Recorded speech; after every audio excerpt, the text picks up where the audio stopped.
Hello, good evening. I'm back, guys. Please pardon me for not able to make a video last night. I was very extremely busy setting up my Telegram group, and I have to carefully set everything. So right now I was able to at least somehow thankful to God that finally it's done. So let's get back to business. So first things first, my name is Ken. I'm 32 years old. If you are first time in my video watching, please like and subscribe for more daily updates. So disclaimer first, I'm not a financial advisor. I'm definitely not a pro trader. Anything I discuss in this video are based heavily on my experience after my second year in trading crypto and studying its market structure. So the first thing we discuss tonight, guys, is Bitcoin dominance. So far, guys, Bitcoin is still holding around the 50% index, and even though it's still trading, falling into a descending channel, like if you can see in my chart, guys, like that. So if you try to look at, guys, Bitcoin dominance index, or the index rate percent, it keeps on falling and currently sitting at 50.40. So why Bitcoin dominance is very important, guys? Because consider this as an example. Imagine, guys, in a company, remember, those people or those entity that controls the 50% stocks, or he controls the 50% shares, is the biggest investor, guys. So he will decide, once he will try to exit. It will create or result into a domino effect. So those people, those smaller investors, will follow the move. So that is what I am seeing with the Bitcoin, guys. For now, he's still the leader, but like I said in my previous videos, guys, I keep saying that Bitcoin must go down even below the 50%, or much better below the 40%, so that alts, the money that flowed from Bitcoin will be transferred to the alts, or the crypto markets, or the other cryptocurrencies. So far it's trading in sidelines now, or sideways, and we expect that Bitcoin dominance will trade or tank in the following days. So let's move on. On the other hand, guys, on the total crypto market cap, somehow the total market cap was above $2 trillion again, after falling as low as 1.64 last April 23. So far so good. People are returning. Those investors that decided to temporarily exit came back again. You can see the bouncing up, guys. It found bottom here, but at least it is trading in upside or ascending channel again. So this is the current top, recently hit last April 16. So this is around 2.30 trillion in approximation. So as long as the Bitcoin the total crypto market cap holding above 2 trillion, it will open doors for more investments or money flowing toward the crypto markets. So even though if you can see in the in my window guys that the cryptocurrencies are in red, it's, remember guys, this is crypto. This is the most dangerous asset class of the world. If you want to trade in safer manner, in a safe manner, go to forex or stocks. But for me, just for me only, this is not financial advice, crypto is the most appealing to me, like roller coaster ride. It excites me. I meet a lot of people every day. This is very exciting indeed. I meet a lot of people. I meet a lot of people like me, traders. So again, I'm definitely know what I'm doing. So let's continue guys. So the next thing we talk about guys is the Bitcoin's weighted moving average and the VWMA. So far guys, this is a weekly chart.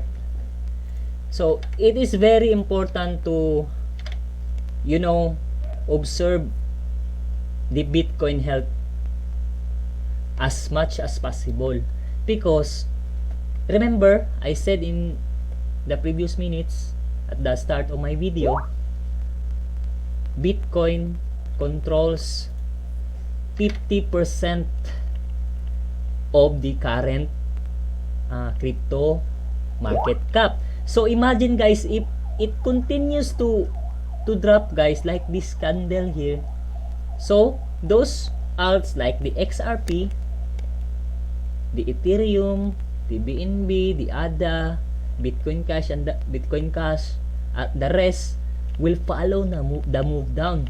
So just one big drop from Bitcoin means a lot, or even 20 times as much like that in damage. So before we make an investment plan or trading plan in this type of market guys, we must be very careful and do a lot of research. Again, this is not financial advice. Always remember that this is for educational purposes only.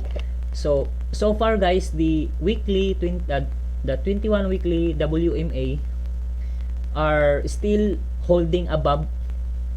The price is still holding above, and so far a good weekly opening or candle. This is a weekly, this is a slow moving time frame. So this is very important guys. So after Bitcoin slide since its previous all-time high, that was around 2 to 3 last weeks, this is crypto guys.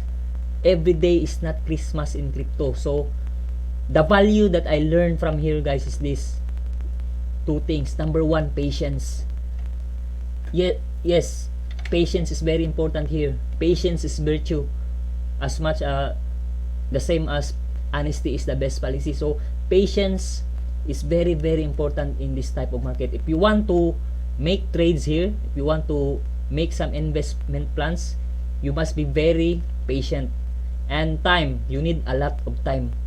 So this is not like a casino that you just put your coin in, hit the slot machine, and presto, money, like that. No, crypto is different guys. So this is just consider it as a friendly reminder before you make decisions. So far this chart here looks good on my end. I'm not seeing any trouble, because Bitcoin, a lot of people are bought back their Bitcoin after a 2-day sell-off, and a lot of holding. Even though we see some minor drawbacks, we can try to adjust its current loss, weekly loss so far. So far it's down 2%, which is tolerable.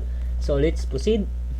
Okay guys, here on the other hand guys, Bitcoin's daily chart, especially the moving averages, the 50-day guys here acts now as a resistance. Since last April 18, it decided to go down. So nothing to worry about.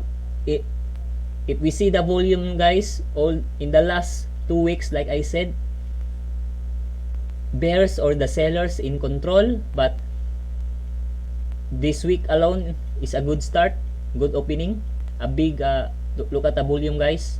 So today good volume. So far the current price is in red momentarily, but we still have plenty of time because tomorrow is the closing. So a lot of things, a lot of room, and still plenty of time for the Bitcoin to close in green. I'm very positive person, guys. I always want the positive always as much as possible. Although we are not perfect, the charts are most of the time will go down, will go up, but what matters most is we keep our patience intact. So let's proceed to another chart, guys. So we are done. Sorry, this is another Bitcoin chart. You know, I'm opening a lot of charts, guys, because as a technical trader, I'm a very heavy technical trader. Although I check the fundamental news, guys, it is very important for me to check the technicals. This is my own setup. I personalize everything you see here. I pick those indicators that work in my system. Even though every day I keep learning a lot, I keep recording things. I observe my observations in this type of market. I recording them. So in this chart, guys, I'm using Ichimoku cloud and the Bollinger Bands or B Bands, one of my favorites. So I'm using stochastic RSI and volumes. So again, guys, let me interpret, guys. This is the last fractal of the Bitcoin's all-time high way back March 13. So top here is 61,700 plus. So after reaching that price or level, guys, it proceeded into a consolidation, or the price went into sideways, and it corrected since its all-time high, guys, during this time to as low as 18.72%. So that is a good retracement. So what happened next, guys? After 31 days of consolidation, Bitcoin did a back-to-back all-time high for April 13 and 14. So a very bullish move. But if you try to look at what happened next, Bitcoin traded into a bearish channel. Look at that, guys. Let's put that in a color red. So that is the upside, and for the downside here, guys. So what happened next, guys? Bitcoin finally cooled off. The selling cooled off after 12 days. So people panic selling. So imagine this, guys. This is the Bitcoin itself. This is the 50% holding, the major stockholder, or the dominating crypto, the king, the leader, whatever it is called. So market suffered. The rest, even XRP, the rest went even to extreme selling. Panic, people get out immediately. They don't want to suffer any more losses, so they get out as fast as they could. So but on the 13th day, guys, just April 26, 3 days ago, finally made a good support here, guys. Let's put that a color blue. So green.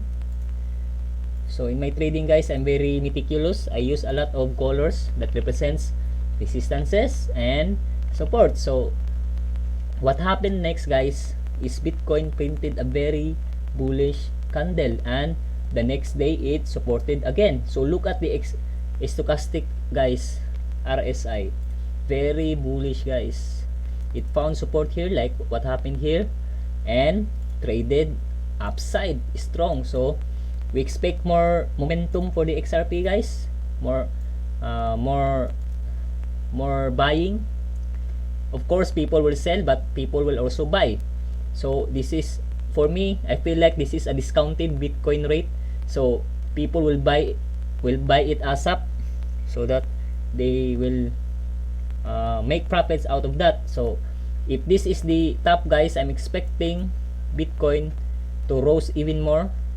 I'm very bullish for Bitcoin. Currently it is in the cloud. It is in the cloud, guys. Again, it is stuck. It is awaiting decision. Guys, remember this: when a candlestick candle price, or the price itself, is inside the cloud, guys, it will make a decision. It will not stay long inside the cloud. Either it will go up like that, or go down again.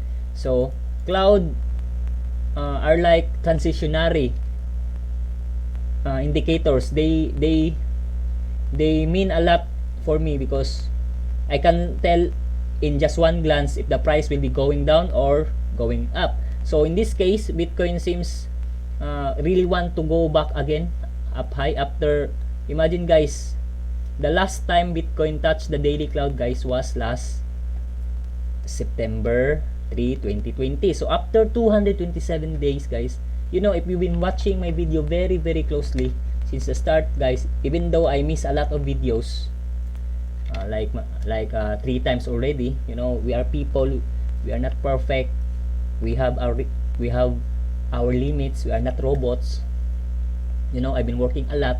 So the same is true with the Bitcoin. It exhausted after a long time of keep going up, so it decided to make a price correction heavily, like I said few minutes ago, 12 days.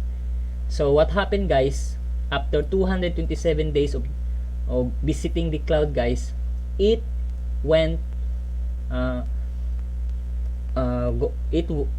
went down even more. So 12 days of sell, even it tried to push back again, but the selling pressure is much stronger compared to the buying. So buyers were not able to contain anymore, so they let the bears or the sellers take control. But after 12 days, guys, Bitcoin finally cooled off and somehow finding its way back. So if you try also to look at the Bollinger Bands, guys, let me turn off the Ichimoku. So right now Bitcoin is still in the lower B band. This is the median band right here, this is the upper band. So right now, and this is the lower band. So Bitcoin is still in the lower band, meaning it needs to decide even more, either to go up or down, supporting my claims. So let's proceed to another chart. I'm done with Bitcoin. I am, the way I see now, I'm speculating that Bitcoin will really retest the 58,000, because if we go back to my previous chart, guys, like I said here, 50-day is the current resistance, so it need to be retested first before doing another move.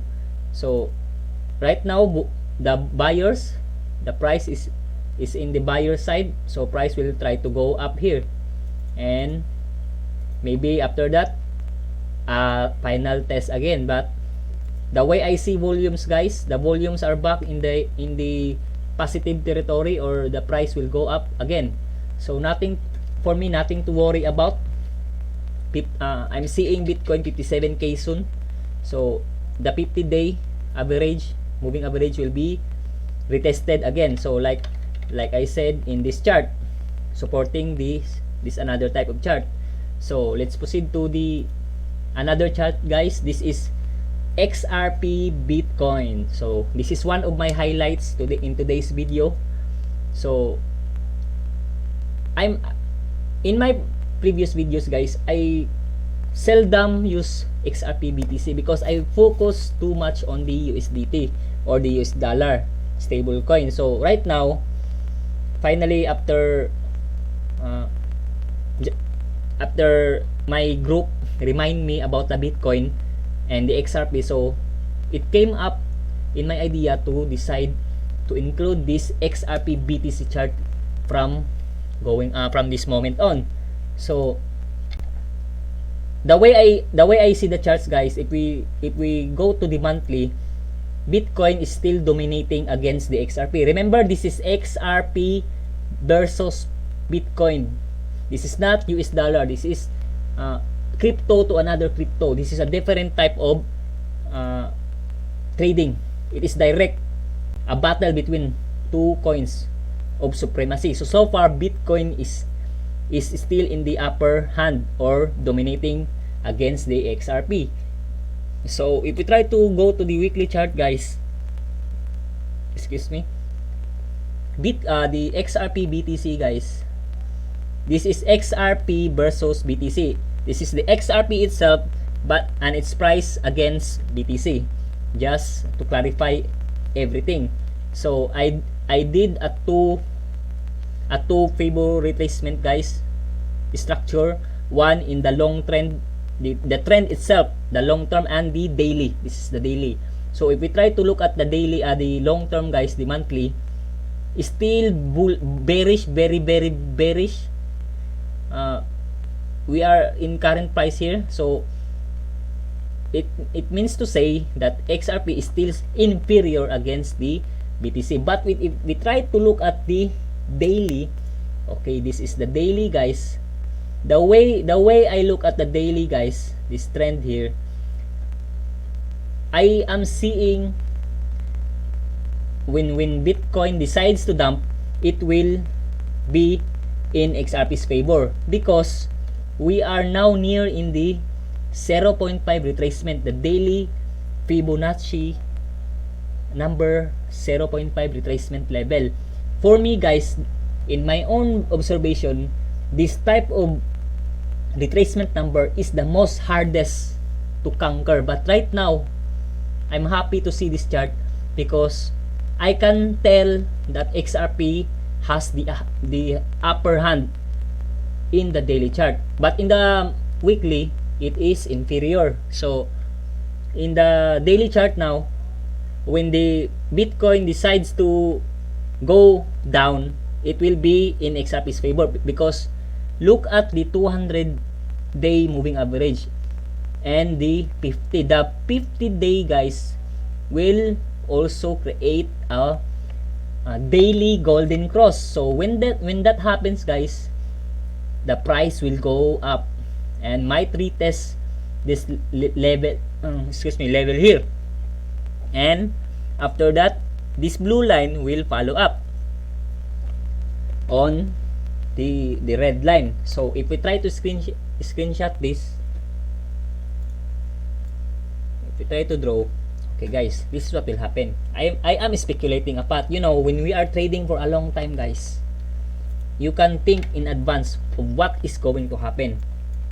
So this is the current price now. So when this 50-day will move up, this is the fastest moving average, the 50-day, and this is the 200. The 200 will be crossed by the 50.